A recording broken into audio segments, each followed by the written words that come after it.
Derrière nous, c'est des recrues qui vont avoir à démarrer une motopompe pour la première fois. Devant tout le monde, ils doivent eux-mêmes trouver la façon et résoudre les problèmes. C'est une vraie victoire quand ils y arrivent. Les priorités de la SOPFEUR changent un peu avec le temps. Autrefois, on parlait de la protection de la forêt.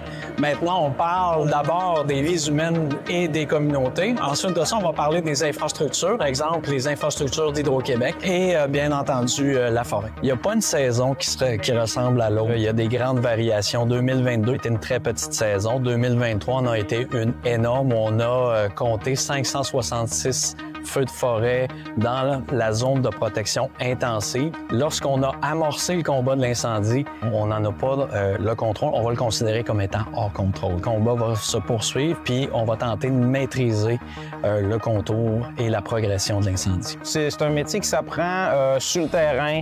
Une moyenne de 5 ans. Dans le feu de l'action, il y a au moins une directive. Puis ensuite, ils vont s'adapter à la situation. On mange ensemble, on travaille ensemble, on s'amuse ensemble. À un moment donné, quand dans ta région, on perd un peu le contrôle, puis les gens d'ailleurs viennent les voir, puis là, hop, on se connaît, on est content de se voir. La SOPFEUR dispose de ses propres météorologues, de son propre service de météo. On a un réseau de 194 stations. Et ça va couvrir tout le Québec. Et nous, ça va nous permettre de suivre en temps presque réel les données météorologiques heure par heure. Ça va permettre aux équipes de savoir un peu à quoi s'attendre.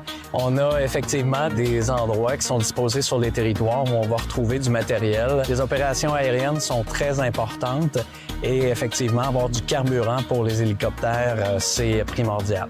L'équipe d'attaque initiale, c'est une équipe de 3 personnes. On va embarquer dans l'hélicoptère en dedans de 5 minutes. Le chef de lutte va faire un survol du feu pour nous donner une idée à quel point ça brûle. Avec les avions citernes, eux, ce qu'ils permettent de faire, c'est de contenir l'incendie puis d'abaisser l'intensité. Puis là, c'est là que les équipes au sol vont arriver. Maîtrise, c'est comme lorsqu'on peut dire que le feu, là, il devrait plus progresser. Tu vois le feu, tu l'éteins, t'empêches les communautés, le monde de perdre le chalet. Le village, c'est très valorisant. Là.